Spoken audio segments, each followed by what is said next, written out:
मानो लोगों ने तो जैसे उस जंगल को अपना घर समझ लिया है और उस जंगल में ही सब इधर-उधर घूम फिर करके जाने क्या-क्या उसके बारे में जानकारियाँ लोगों को परोस रहे हैं। तो दोस्तों, मैं आज हाज़िर हूँ फिर आपके सामने अपनी एक कहानी को लेकर के जो मेरे साथ गुज़री है।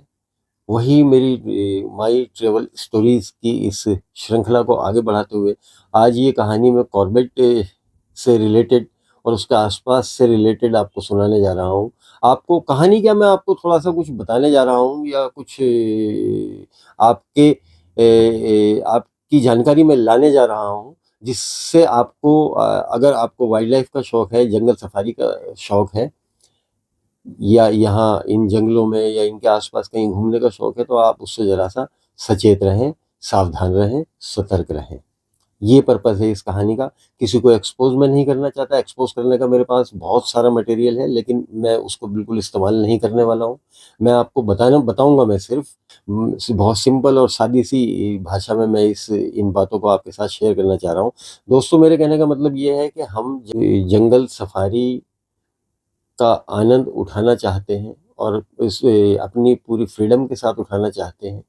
लेकिन हमें इस बात का ध्यान रखना होगा कि जंगल क्या कह रहा है, रूल्स रेगुलेशंस क्या हैं। जंगल के कायदे कानूनों को फॉलो करना हमारी एक ज़िम्मेदारी होना चाहिए। बहुत से लोगों को मैंने देखा है कि सफारी कर रहे हैं और जंगल में गंदगी फैला रहे हैं। ये सरासर गलत है। ऐसा करने से जानवरों को नुकसान होने के पूरे-पूरे चांसेस हैं। इस बात का पहली बात तो हमें बहुत ध्यान रखना पड़ेगा। दूसरी एक बात, मैं इन सारी बातों पर आगे चल के और आऊँगा। दूसरी एक बात ये है दोस्तों, जिसको लेकर के मैं आज के रूबरू हुआ हूँ इस चैनल के माध्यम से, मैं वो चीज़ आपके साथ आज शेयर करने वाला हूँ जो अ, मेरे ख़्याल से आज तक आपने कभी सुनी समझी नहीं होगी। मेरे अपने एक्सपीरियंसेस, मेरे अपने तजुर्बे जो मैंने खुद फेस किए हैं, मैंने खुद जाने समझे हैं, वही एक्सपीरियंसेस आज आपके साथ में शेयर करने वाला हूँ। तो दोस्तों, सबको मेरा आदाब, नमस्कार, सत श्री अकाल और इस चैनल पर सभी लोगों का इस्तकबाल है, स्वागत है, वेलकम है और इस कहानी को शुरू करते हुए मैं शुरू करता हूँ जंगल सफारी की बुकिंग से। तो दोस्तों, मैं सबसे पहले आपको बताना चाहता हूँ कि अगर आप जंगल सफारी बुक कर रहे हैं, मैं क्योंकि ज़्यादातर कॉर्बेट जाता हूँ, कॉर्बेट मेरा फ़ेवरेट जंगल है और कॉर्बेट से मेरा एक पर्सनल लगाव भी है। मैं पहले भी बता चुका हूँ अपनी एक वीडियो में, क्योंकि मैं वहीं से रिलेटेड हूँ, तो मुझे कॉर्बेट और उसके आस-पास या पूरा उत्तर प्रदेश और उत्तराखंड मुझे बहुत पसंद है। मेरी पैदाइश भी वहीं की है, वहीं से रिलेटेड हूँ, तो मुझे वो सब अच्छा लगता है।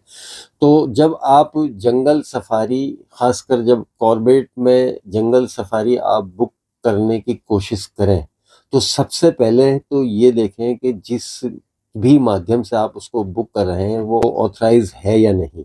मैंने अपने बहुत सारे मिलने-जुलने वालों की शिकायतें सुनी हैं और उनको समझकर जब उस पर रिसर्च किया है, तो ये बात फैक्ट है कि कुछ ऐसी फेक वेबसाइटें बनी हुई हैं जिन्होंने कॉर्बेट के नाम से अपनी वेबसाइटें बनाई हुई हैं। वो नादान लोग उन वेबसाइट से संपर्क करके वहाँ सफारियाँ बुक कर लेते हैं और उनके साथ होता क्या है कि जंगल के बाहर जो रिज़ॉर्ट बने हुए हैं, जिनको कॉर्बेट टाइगर रिज़ॉर्ट या कॉर्बेट रिज़ॉर्ट या जिम कॉर्बेट रिज़ॉर्ट के नाम दे दिए गए हैं और वहाँ वो सफारी बुक करके और उन लोगों को वहाँ रिज़ॉर्ट में रुकवाते हैं और उनको जंगल के बाहरी हिस्से में सुबह की एक सफारी करा दी और शाम की एक सफारी करा दी और ना तो उन्हें कोई वहाँ एनिमल दिखाई देते हैं, बल्कि वो कहते हैं कि भाई ये कौन-सा जंगल है, ये तो समझ में आया ही नहीं, क्योंकि वो खुद भी नहीं जानते कि कॉर्बेट का जंगल है क्या? या कॉर्बेट के जंगल के बुक करने का प्रोसेस क्या है? या वहाँ जाने का जो प्रयत्न करना पड़ता है, वो किन रास्तों से होकर के गुज़रता है?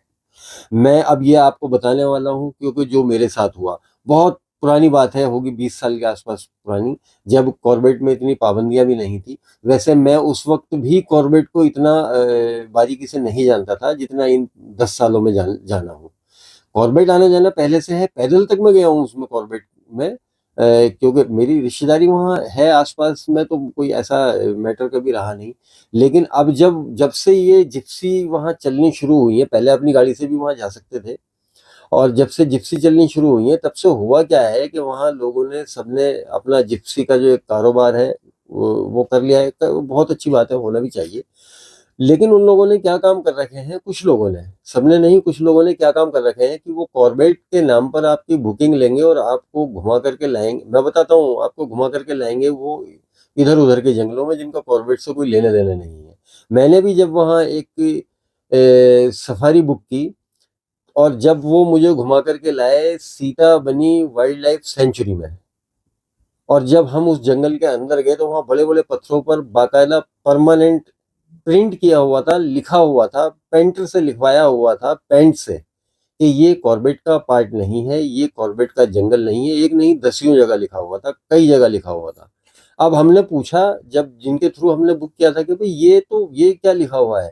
बोले हाँ, ये कॉर्बेट का पार्ट नहीं, क्योंकि वो झुठला नहीं सकते थे उसको, क्योंकि ये कॉर्बेट का पार्ट नहीं है, ये सीता बनी का जंगल है, और ये भी वैसा ही जंगल है जैसा कॉर्बेट का जंगल है, और यहाँ भी एनिमल्स है, और एनिमल्स तो इधर उधर आते जाते रहते हैं, और एनिमल को तो पता नहीं है ये कॉर्बेट नहीं है या सीता बनी है या क्या है। मैंने कहा वो सारी बातें ठीक है, लेकिन ये आपका तरीका तो गलत था, अगर आप मुझे बता देते तो फिर। अब वो इतना करने पर वो बहुत सारी बातें हुई। खैर कोई बात नहीं, जंगल सीता बनी वाइल्ड लाइफ सेंचुरी भी बहुत खूबसूरत है, डेंस फॉरेस्ट है, बहुत एनिमल उसमें भी है, नो डाउट। दिखाई नहीं दिया मुझे, वो एक अलग की बात है, हालांकि एलिफेंट वगैरह मैंने उसमें वहां देखे हैं। एक स्टोरी भी मैंने इसमें अपलोड की है, वो सीता बनी के जंगल की स्टोरी है, जो टस्कर मेरे सामने आ गया था, अभी लास्ट ईयर की बात है। अब कहने का मतलब ये है कि हम उस जंगल में, मैं उस सीता बनी वाइल्ड लाइफ सेंचुरी में 4-5 मरतबा गया हूँ।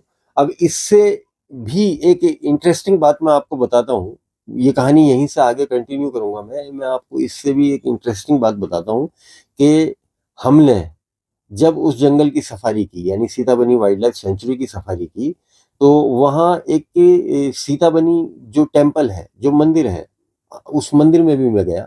उस मंदिर में जाने के बाद मुझे पता लगा, जिनके थ्रू मैंने सफारी बुक की थी, उन्होंने मुझे बतलाया, बताते हुए जैसे लोग जंगल के बारे में बताते हैं, उस मंदिर के बारे में बताया कि भाई ये मंदिर 400 साल पुराना है और लव कुश का जन्म स्थान यही है और लव कुश की परवरिश भी यही हुई थी। ठीक है, बहुत अच्छी बात है। चलिए, आज हमने इतने ऐतिहासिक और पवित्र मंदिर, प्राचीन मंदिर और इतने पवित्र मंदिर के आज हमने दर्शन कर लिए, यही हमारे लिए बड़ी बात हो गई है। और हमने आकर के अपने यार दोस्तों को भी बताया बाद में। अब कोई बात नहीं, वो सफारी करके हम आ गए। अब नेक्स्ट ईयर क्या होता है, नेक्स्ट ईयर हम फिर से उसी जंगल में जाते हैं, सीताबनी वाइल्ड लाइफ सेंचुरी में, किसी और के थ्रू। अब वो हमें बताता है, वही सब अपनी रूटीन के अनुसार हमें बताता है कि ये जो मंदिर आप देख रहे हैं ये 1500 साल पुराना है, ये लव कुश का जन्म स्थान है, ये सीता जी ने यहाँ वनवास काटा था जब श्री राम जी ने एक धोबी के कहने से उनको वनवास दे दिया था, तो सीता माता जो थी वो इसी मंदिर में आकर के रुकी थी, और लव कुश का जो जन्म था वो यहीं हुआ था। अब मैं थोड़ा सा मतलब असमंजस में पड़ गया कि भाई मुझे लास्ट ईयर तो 400 साल बताया था, आज ये 1500 साल बता रहे हैं। फिर मैंने सोचा कि कहीं मुझे गलत फहमी तो नहीं है, लेकिन मुझे याद था, मैंने अपने साथ जो उस टूर में मेरे साथ गए थे उनसे पूछा, कहने लगा हाँ वो तो 400 साल ही था। चलिए कोई बात नहीं, हो सकता है पहले वाले को ज्ञान ना हो, इसको सोच करके वो बात इधर उधर हो गई। अब फिर तीसरे साल हम वहां जाते हैं, क्योंकि अब घूमने फिरने का शौक है दोस्तों। माई ट्रेवल स्टोरी चैनल बनाया है तो डेफिनेटली इतनी स्टोरियां होंगी कि मैं इसमें आपको भर भर के स्टोरियां दे सकूं। आपको थोड़ा सा बर्दाश्त तो करना ही पड़ेगा। अब कहानी आगे बढ़ती है दोस्तों, तो मैं तीसरी बार जब उस वाइल्ड लाइफ सेंचुरी में जाता हूँ, सीताबनी वाइल्ड लाइफ सेंचुरी में, तो उस टेम्पल की जो एज थी वो 800 साल हो चुकी थी। हालांकि वो लव कुश का जन्म स्थान अभी भी था, सीता जी की वनवास स्थली वो अभी भी थी। लेकिन अब मुझे संकोच नहीं था, अब मैं श्योर था कि अब ये तीनों गलत है। मैं कॉन्फिडेंट था, कॉन्फिडेंस मेरे अंदर आ चुका था कि अब ये तीनों, जिन लोगों ने मुझे इस मंदिर की हिस्ट्री बताई है, ये बिल्कुल इसमें से कोई भी सही नहीं है, और सही मुझे नहीं लगता कि यहाँ किसी को पता हो। टेम्पल वो प्राचीन है, पुराना है, इसमें कोई शक नहीं है, लेकिन एक्चुअल हिस्ट्री क्या है मुझे नहीं लगता कि उनमें से कोई जानता होगा। वो सिर्फ एक फॉर्मेलिटी कर रहे हैं, और यही चौथी बार हुआ और यही 5वीं बार हुआ। एक की भी मैचिंग आपस में नहीं मिली उन 5 लोगों में। तो जब भी आप सफारी के लिए जाएं और बुक करें, खास तौर से इस जंगल में या कॉर्बेट में, तो अगर आपको कोई एग्जाम्पल लेना है या उनको परखना है या जांचना है, तो आप ये मत बताइएगा कि आप पहले भी आके जा चुके हैं। आप जब भी जाएं पहली बार बताएं। मैं भी यही करता था, मैं पहली बार आया हूँ। तो जो उनको जितना अध कचरा ज्ञान उनको पेलना होता था वो पेल देते हैं। ये मुझे नहीं पता है कि इस बात से उनको क्या बेनिफिट है, खामखा बोलने से उनको क्या मिल रहा है, या वो ये दिखाना चाह रहे हैं कि हमें इतना ज्ञान है। और एक सलाह आपके लिए है कि आप उसमें थोड़ा सा होमवर्क भी करके जाएं। जिस भी जगह, मैं इस जंगल की बात नहीं कर रहा हूँ, मैं कॉर्बेट की बात नहीं कर रहा हूँ, मैं वाइल्ड लाइफ सफारी की बात नहीं कर रहा हूँ, मैं जंगल सफारी की बात नहीं कर रहा हूँ। मैं जिस भी काम के लिए आप जाएं और आपको उसके बारे में पता नहीं है, तो आप उसके लिए थोड़ा सा होमवर्क कर लें, उसके बारे में थोड़ी सी स्टडी कर लें, उसके बारे में थोड़ी सी जानकारी अपने लेवल पर अपने लेवल पर हासिल कर लें। बस मेरे कहने का पर्पज ये है। तो वो लोग, जिन लोगों को जो अब मैं वापस इस कहानी पर आता हूँ। जो वो रिजॉर्ट वहाँ उन लोगों ने कॉर्बेट के नाम से, कॉर्बेट जंगल सफारी के नाम से या कॉर्बेट टाइगर रिजर्व के नाम से बना रखे हैं, उन लोगों ने उन ऐसे जंगलों का सहारा लेकर के कॉर्बेट के नाम पर घुमा फिरा करके सफारी करा करके टूरिस्ट को, गेस्ट को छोड़ देते हैं, और उनसे इम्प्रेशन एक ये पड़ता है कि भाई यहाँ कोई जंगली जानवर ऐसे दिखते ही नहीं है। ना हमें हाथी दिखा, ना हमें टाइगर दिखा। तो पहली बात तो मैं उन लोगों को बता दूं कि अगर वो एक्चुअल में कॉर्बेट के बारे में जान समझ कर जाते, अपनी सफारी बुक करते, तो शायद ये शिकायत उनको ना होती और फिर उन्हें ये ज्ञान होता। मेरे पूछने पर मैंने पूछा, आपने कॉर्बेट में किस जगह सफारी की? वो बोले किस जगह क्या, हमने तो कॉर्बेट में सफारी की। अब उन्हें पार्टिकुलर ये पता ही नहीं है कि कॉर्बेट में सफारी करने के लिए कितनी जोन बनी हुई है या उनके कितने गेट बने हुए हैं, जहाँ से परमिट कटवा करके, जिनका परमिट कटवा करके और सफारी के लिए जा सकते हैं। और ढिकाला का परमिट तो हाथ के हाथ मिलने का वैसे भी सवाल पैदा ही नहीं होता। लेकिन अब उनको जब बताया और समझाया तो उनकी समझ में आया और उन्हें पता लगा कि वो उनके साथ जो है ये किसी ने चीट किया है। मैं चीट ही कहूँगा। अगर उनको बता देते, देखिए ये हो सकता है कुछ लोगों के व्यवसाय का तरीका हो, लेकिन मैं इस बात से बिल्कुल एग्री नहीं करता। आप बता दीजिए, क्योंकि मैं तो झेल चुका हूँ तो मुझे पता है। अब दूसरी उस पर आ जाते हैं कि आप ओरिजिनल वेबसाइट निकालिए और उससे अपनी सफारी बुक कीजिए, या ओरिजिनल लोगों के संपर्क में आइए, उनको बताइए। आप पे जानकारी होगी तो वो आपके साथ गलत नहीं कर सकते हैं। अब दूसरी तरफ आइए कि अब कॉर्बेट के बारे में भी लोगों को जो जानकारियां हैं, जैसे कि मैं यूट्यूब पर देख रहा हूँ, एक बड़े फेमस आजकल वो यूट्यूबर भी हैं और जंगल के बारे में बड़ा अपना ज्ञान वो लोगों को बांट रहे हैं। और लोगों में भी एक अच्छा खासा चाव है उनसे मिलने का, और लोगों का इंटरेस्ट है उनके साथ घूमने का, फिरने का या सफारी करने का। नाम माफ़ कीजिएगा, मुझे लेना या उनको एक्सपोज करना अच्छा नहीं लग रहा है, लेकिन मैं उनकी एक बात बता देता हूँ। शायद कुछ लोगों ने देखा होगा, दोनों वीडियो यूट्यूब पर अपलोडेड हैं और अच्छे खासे व्यूज़ के साथ अवेलेबल हैं। आप उनको चेक कर सकते हैं। एक वीडियो में वो बतला रहे हैं कि रुद्रप्रयाग वाला जो लेपर्ड है, जिसने तकरीबन 125 से ज़्यादा आदमी मारे हैं, बिल्कुल फैक्ट है ये बात, उससे ज़्यादा ही मारे होंगे, ये तो ऑन रिकॉर्ड है जो मैं बतला रहा हूँ आपको।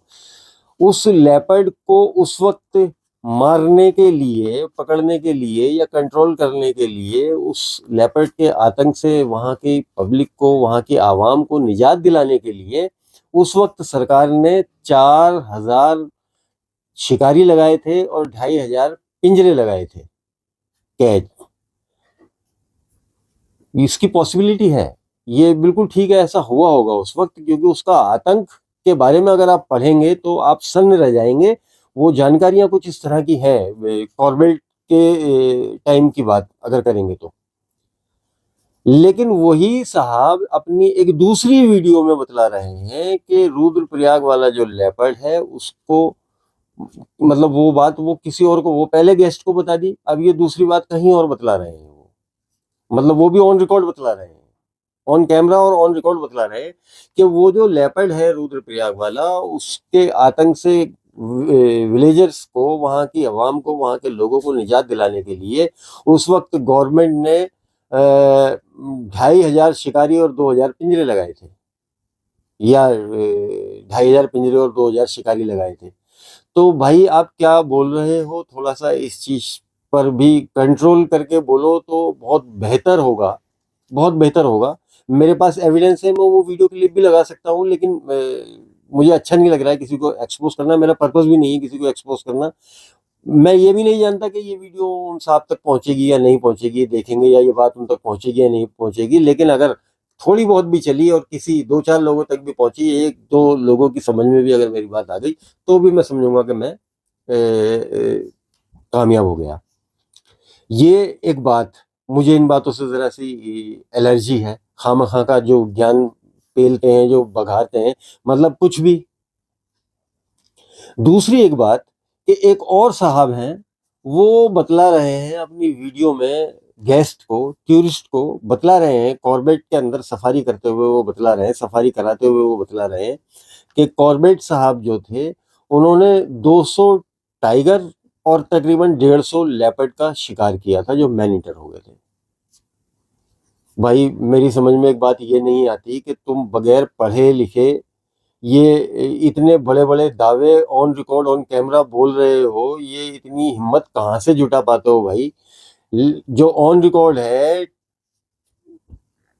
कॉर्बेट ने 19 टाइगर और 14 लेपर्ड किल किए थे, शिकार किया था उनका, जो मैनीटर हो चुके थे, और जिनको कॉर्बेट ने मारा था। उन्होंने टोटल अपनी लाइफ में 33 जानवर मारे थे। मतलब इसके अलावा अगर वैसे इधर उधर शिकार करने के लिए, क्योंकि उस वक्त शिकार होता था, मारे हो उसका मैं नहीं बतला रहा हूँ, लेकिन जो ऑन रिकॉर्ड है वो तो ये है, 19 टाइगर और 14 लेपर्ड। वो बता रहे हैं कि 200 टाइगर और 14, 200 टाइगर और 150 लेपर्ड। तो मतलब मैं हैरान हूं कि ऐसे लोग बता देते हैं और समझ में भी आ जाती है। जो टूरिस्ट है वो जानते नहीं, समझते नहीं, तो उनकी समझ में आना तो स्वाभाविक है, कोई बड़ी बात नहीं है। अब इसके अलावा एक और बात है, ये सफारी बुकिंग फ्रॉड का मैंने बता दिया, मेरे साथ तो हुआ, मेरे और मिलने जुलने वालों के साथ भी हुआ, तभी इस कहानी ने तभी जन्म लिया है, इन बातों ने तभी जन्म लिया है जो मैं आज आपके साथ शेयर कर रहा हूँ। अब दूसरी तरफ आ जाते हैं, इनको कितनी नॉलेज है ये भी मैंने आपको बता दिया है। तो इसलिए आप अपनी नॉलेज का जो स्केल है उसको थोड़ा सा बढ़ाइए, उसको थोड़ा सा डेवलप कीजिए, और थोड़ा सा होमवर्क करके जिस भी काम के लिए जाए, मैं सफारी की बात नहीं कर रहा हूँ, वो रेडी रखिए, ताकि सामने वाले को मौका ना मिले और आप उसकी बातों को, आपका जानना समझना आपका अधिकार है, आप जानिए समझिए, आपका अधिकार है, क्योंकि एक वो जरा सी 4 घंटे की सफारी के लिए आपको कुछ भी कह देगा, वो आप समझ लेंगे, और वो बात भी ठीक नहीं है ना। इसलिए आपका जानना समझना, इसलिए आप थोड़ा सा होमवर्क करके जाएंगे तो वो बात उसकी वहां खत्म हो जाएगी, वो आपको गलत बता ही नहीं सकेगा, आप सुन भी नहीं पाओगे, जो मेरे साथ हुआ। अब एक दूसरी बात यह है कि मैं बात करूं कॉर्बेट जंगल की, तो जंगल बहुत खूबसूरत है, मैं पहले भी बता चुका हूं, लेकिन मुझे थोड़ा सा एक संकोच, संकोच में कहूँ या मैं एक डर कहूँ, और डर मुझे ये है कि ये जंगल और इसके आसपास का डेवलपमेंट कम से कम मुझे तो परेशान कर रहा है। बहुत लोगों को कर रहा होगा, लेकिन मैंने कभी सुना नहीं, लेकिन मुझे तो परेशान कर रहा है। इसका कारण क्या है? इससे जंगल को होने वाले नुकसान जो है वो कोई क्यों नहीं देख पा रहा है? अगर किसी को याद हो तो 15 साल या उससे ज़्यादा के आसपास, जब रामनगर से धनगढ़ी गेट की तरफ या मोहान की तरफ जाते थे, मैं इस रूट पर रानीखेत तक और उधर बहुत आगे तक चला हूँ इस रूट पर, तो मुझे वहाँ की, एक टाइम तो ऐसा था कि मुझे एक एक आधा आधा किलोमीटर तक के सारे मोड़ कट ये वो सब कुछ याद हो गए थे। अब तो काफ़ी काफ़ी दिन हो जाते हैं, महीना महीना, 1.5 2 महीने उस रूट पे जाए हुए हो जाते हैं, ज़्यादा भी हो जाते हैं, कुछ कह नहीं सकते। तो कहने, अब वो तो याद होगा उन लोगों को जो वहाँ का, जिन लोगों का आना जाना बहुत पहले से है वहाँ, कि जब हम आमडंडा गेट से पहले आमडंडा गेट के पास वहाँ एक स्टोर टाइप का हुआ करता था, जिसमें कपड़े के बने हुए टाइगर, आर्टिफिशियल टाइगर मिला करते थे, और भी बहुत सारे खिलौने जो अक्सर लोग कार के पीछे ट्रे पर रख दिया करते थे। बड़ा मैंने भी रखा था, बड़ा अच्छा लगता है वो। घरों में भी ला करके वहां से वो कपड़े के बने हुए टाइगर बहुत अच्छे लगते थे। वहां सिर्फ एक उस टाइप का वो स्टोर सा था, वहीं एक चाय की दुकान थी, वहां बैठ करके रेस्टोरेंट टाइप का, बांस का, बम्बूस का बना हुआ रेस्टोरेंट था वो, जहां तक मुझे ध्यान है। लकड़ी का बना हुआ रेस्टोरेंट टाइप का था वो, और उस वहीं बैठ करके चाय वाय पी करके हम आगे को बढ़ते थे। लेकिन आज की अगर मैं बात करूं तो जो ढिकोली विलेज वहां है, वहां एक अच्छी खासी लंबी चौड़ी रिजॉर्टों की बहुत बड़ी एक कतार सी लग गई है, एक लाइन सी लग गई है। मैं अब जब वहां से निकलता हूं तो मुझे लगता ही नहीं कि ये जंगल, वहां देख के लगता ही नहीं कि कभी ये जंगल भी था। और वो दोनों तरफ जंगल है, एक तरफ कॉर्बेट है और एक तरफ रामनगर वन विभाग का एरिया है। ये जो सुंदरखाल विलेज है ये कॉर्बेट में नहीं है, रामनगर वन विभाग में है। और ढिकोली विलेज भी रामनगर वन विभाग में है। और वहाँ ये इतने बड़े बड़े रिजॉर्ट बन रहे हैं, बड़े बड़े निर्माण कंटिन्यू है, चल रहे हैं। और आगे भी मोहन के पास भी अभी वहाँ बनने शुरू हो गए हैं। तो ये व्यवसाय इतना डेवलप हो रहा है, क्या इससे जंगल को कोई नुकसान नहीं है, जानवर को कोई नुकसान नहीं है। आज हम वीडियो लेकर के वीडियो बनाने पहुंच जाते हैं वहाँ कि ह्यूमन एंड एनिमल कॉन्फ्लिक्ट बढ़ रहे हैं। भाई बढ़ क्यों रहे हैं, इसका एक कारण भी तो देखो आप, बढ़ क्यों रहे हैं। या लोग सोल्यूशन निकाल लेते हैं कि जी टाइगर को जो है स्थापित कर दिया जाए, विस्थापित कर दिया जाए, इनको यहाँ से ले जाकर के किसी दूसरे जंगल में छोड़ दिया जाए, तो ये इनकी आबादी बढ़ रही है। आबादी बढ़ने के लिए तो टाइगर रिजर्व बने हैं, रिजॉर्टों के लिए टाइगर टाइगर रिजर्व नहीं बने हैं भाई। आबादी टाइगरों की बढ़े, टाइगर सुरक्षित रहे, राष्ट्रीय पशु हमारा सुरक्षित रहे, नेशनल एनिमल हमारा सेफ रहे, इसलिए टाइगर रिजर्व बने। इसलिए नहीं बने कि लोग उसके किनारे अपनी दुकान चला लें या अपने रिजॉर्ट चला लें और अपना एक व्यवसाय अच्छा खासा शुरू कर दें। मैं इन रिजॉर्टों के खिलाफ नहीं हूं, लेकिन अगर ये इन सारी चीजों का ध्यान रखेंगे, इन सारी चीजों को कंट्रोल में रखेंगे, भाई किसी जंगल को भी नुकसान ना हो, किसी वन विभाग को भी नुकसान ना हो, तो आप अपना व्यवसाय कीजिए। उससे पहले और बहुत सारी ऐसी जगहें पड़ी हैं जहाँ रिजॉर्ट बन सकते थे या बनाए जा सकते थे। अब तो मैं बिल्कुल जंगल के बीच जाकर के बनाना है, तो भाई फिर तो बनाना ही है, फिर तो जो हो रहा है वो तो होता रहेगा। आज जंगल का जो स्केल है, जो अब वो जो कंजेस्टेड होता जा रहा है ना, ये और आने वाले दिनों में देखना इसका ये कहाँ तक पहुंच जाएगा। बहरहाल, मेरे कहने का मकसद जो था, वो जो मैं कहना चाहता था, जो समझाना आपको मैं चाहता था, वो शायद मैंने, मुझे लगता है कि समझा दिया। आपको सचेत करना था, मैंने अपनी तरफ से आपको सचेत कर दिया है। आप थोड़ा सा अलर्ट रहिएगा, जंगल सफारी कीजिए, जंगल देखने जाइए, जंगल को समझिए, एनिमल को समझिए। हालांकि ये एक ऐसा सब्जेक्ट है, ऐसा विषय है कि इसको कंप्लीटली आज तक कोई भी नहीं समझ सकता, ना कोई समझ सकेगा इन फ्यूचर भी। और इतिहास भी उठा करके देख लीजिए, हर चीज, हर बार कोई भी एनिमल हो, उसने अपने व्यवहार, अपने बिहेवियर को चेंज करके दिखा दिया है। बड़े बड़े राइटरों के, बड़े बड़े खोजकर्ताओं के दावों को उलट के रख दिया है, वो कोई भी एनिमल हो। तो दोस्तों, आज की इस मैं कहानी से क्या कहूंगा, हालांकि कहानी भी है, जब मैंने अपने साथ जो हुआ वो मैंने बता दिया, मेरे मिलने जुलने वालों के साथ जो हुआ वो भी मैंने बता दिया। तो एक तरह से ये भी आप इसे कहानी समझ सकते हैं। ट्रेवलिंग की नहीं है, लेकिन जो जितना मुझे ज्ञान था वो मैंने आपके साथ शेयर किया। मैं उम्मीद करूंगा कि आपने इससे ज़रूर कुछ ना कुछ सीखने की कोशिश करी होगी, या सोचेंगे इस कहानी को सुनने के बाद और सीखने का प्रयास करेंगे। तो अगर ये कहानी आपको ज़रा भी अच्छी लगी हो तो इसको लाइक करके यार दोस्तों में, रिश्तेदारों में, मिलने जुलने वालों में शेयर कर दीजिएगा। और चैनल को सपोर्ट करने के लिए भी उन लोगों को थोड़ा सा अपनी तरफ से कह दीजिएगा। सब्सक्राइब करके बेल आइकन दबा दीजिएगा, ताकि जब भी मैं कोई स्टोरी लेकर के हाजिर हूँ तो उसका नोटिफिकेशन आपको मिल जाए और आप जल्दी से उस कहानी को देख लें, और मुझे भी तसल्ली हो जाए कि हाँ, आप तक ये कहानी पहुँच चुकी है। तो दोस्तों, इसके साथ ही मैं मोहम्मद यूसुफ, आपका दोस्त, आप सभी से विदा लेता हूँ, इस उम्मीद के साथ कि बहुत जल्द एक और इंटरेस्टिंग सी स्टोरी लेकर के, माई ट्रेवल स्टोरीज चैनल पर हाजिर हो जाऊंगा आपके साथ अपने ट्रेवल्स के कुछ किस्सों को शेयर करने के लिए। तब तक के लिए आप अपना ख्याल रखिए और अपनों का भी ख्याल रखिए। सतर्क रहिए, सेफ रहिए। आप सतर्क रहेंगे, सेफ रहेंगे तो फिर उम्मीद है कि कुछ भी अनैतिक नहीं होगा। इसी कामना के साथ मैं आपसे विदा लेता हूँ। जय हिंद, जय भारत।